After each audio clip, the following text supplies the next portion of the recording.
సమాజంలో బట్టబయలు చేస్తాం. రైట్ రైట్ శ్రీహరి గారు. మనతో పాటు కాంగ్రెస్ నాయకులు రామచంద్ర గౌడ్ గారు ఉన్నారు. రామచంద్ర గారు నమస్తే అండి.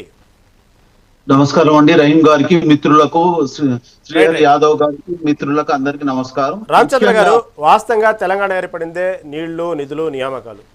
అయితే ఈ నీళ్ల విషయంలో మొదటి నుంచి పక్కపక్కన రెండు తెలుగు రాష్ట్రాల్లో జరిగినటువంటి వాటల పంపకాలు కానివ్వండి, అనేక వివాదాలు ఉన్నాయి. దీనికి సంబంధించి అనేక విషయాల్లో సిఆర్ పాటిల్ దగ్గర మొన్న ఇటీవలకు సంబంధించిన విషయాల్లో కూడా ఒకసారి చర్చించడం జరిగింది. స్వయంగా రేవంత్ రెడ్డి వెళ్ళి సిఆర్ పాటిల్తో కలిసి దానికి సంబంధించినటువంటి అనేక సమస్యలు చాలాసార్లు దీని పరిష్కారం అడిగారు. అయితే ఇప్పుడు ప్రస్తుతం హరీష్ రావు చెప్తున్నటువంటి ప్రధాన కారణం ఏంటంటే చంద్రబాబు నాయుడుకు భయపడి తెలంగాణ యొక్క ప్రయోజనాలను తాకట్టు పెడతా ఉన్నారు. దీని గురించి ఎందుకు గట్టిగా ప్రశ్నించలేకపోతున్నారు, భయపడుతున్నారా అన్నారు. వాస్తవంగా రేవంత్ రెడ్డి చంద్రబాబు నాయుడు గారికి భయపడే ఈ ప్రయోజనాలు తాకట్టు పెడుతున్నారా? ముందు రాష్ట్రం తర్వాత ఏదైనా అన్నారు కదా గతంలో రేవంత్ రెడ్డి. అందరికి, ముఖ్యంగా ప్రొఫెసర్ జయశంకర్ గారి జయంతి రేపు ఉన్నది. ఆయనకు అడ్వాన్స్ గా జయంతి శుభాకాంక్షలు. మనము మొదటగా తెలంగాణ ఉద్యమం వచ్చింది జల్ జంగల్ అంటే నీటి కోసానికి, నీటి వాటా కోసానికి, నిధుల కోసానికి వచ్చింది. దాంట్లో ఎవ్వరు కూడా వెనుకపోవాల్సిన అవసరం లేదు. స్థానికంగా ఉన్న తెలంగాణ ప్రాంత ప్రజలు పార్టీలకు అతీతంగా ఏ పార్టీ అయినా ఎవరైనా కానీ ముఖ్యంగా జలానికి సంబంధించి, నీటి వినియోగానికి సంబంధించి కొట్లాడతారు. వాళ్ళు కొట్లాడలేనప్పుడు వాళ్ళు ఎందుకు పనికిరాని కిందికి జమ చేసుకుంటాము. వాళ్ళు ఇప్పుడు హరీష్ రావు గారు మాట్లాడే మాటలు ఏ రకంగా ఉంటున్నాయంటే దయ్యాలు వేదాలు వదిలించే రకంగా ఉన్నాయి. ఆ రోజు వైఎస్ఆర్సీపీ జగన్ తోని, తర్వాత రోజా వంట చేసిన పులుపు తిని వాళ్ళు ఏ రకంగా రొయ్యల పులుసు తిని ఏం మాట్లాడినో అందరికి తెలుసు.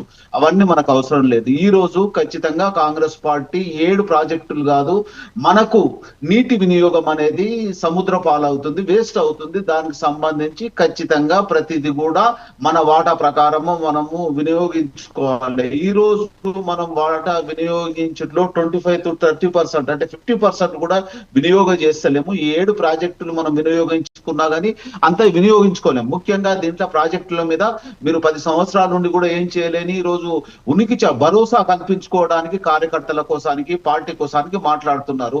ముఖ్యంగా ఇంకోసారి వాళ్ళ దృష్టిలో ఎప్పుడు చూసినా వాళ్ళు మాట్లాడేది ఈ గురుదక్షిణ అంటున్నారు. దానికంటే ముందు మీకు ఒక విషయాన్ని మీకు చెప్తాను. అసలు కేటీఆర్ పేరు ఏ రకంగా వచ్చింది? అజయ్ రావు అసలు పేరు. అజయ్ రావు ఆయన లొంగి ఆ రోజు తారక రామారావు అని పేరు పెట్టుకున్నారు. కనీసం వాళ్ళు అది గుర్తు లేకుండా వాళ్ళు మాట్లాడుతున్నారు.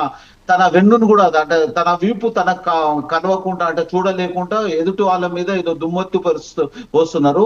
కాంగ్రెస్ ప్రభుత్వంలో ఓన్లీ ఆయన ముఖ్యమంత్రి గారి గురించి విమర్శించడానికి వాళ్ళకి ఏది లేక ఏదో మాట్లాడుతున్నారు. ఓకే, ఇక్కడ వాళ్ళ ఏ రాష్ట్రానికి సంబంధించిన వాళ్ళు మాట్లాడుకుంటారు. ఇప్పుడు కాంగ్రెస్ పార్టీకి సంబంధించి, తెలంగాణ ప్రాంతానికి సంబంధించి కాంగ్రెస్ పార్టీ అని కాదు, ఏ పార్టీ అయినా కానీ ఖచ్చితంగా మన హక్కుల గురించి, మన అభిప్రాయాల గురించి, నీటి వాటా గురించి మనం మాట్లాడుకోవాలి. దీనికి సంబంధించి కూడా ఎవరికి కూడా నష్టం జరగదు.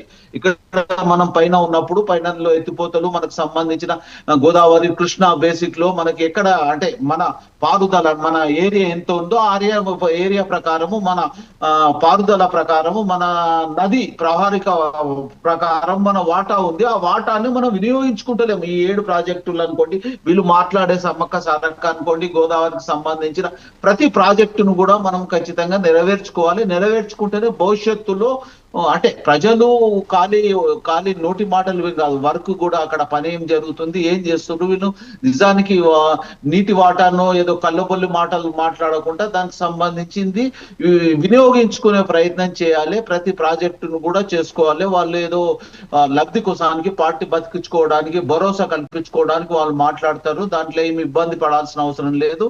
ఒకటి మాత్రము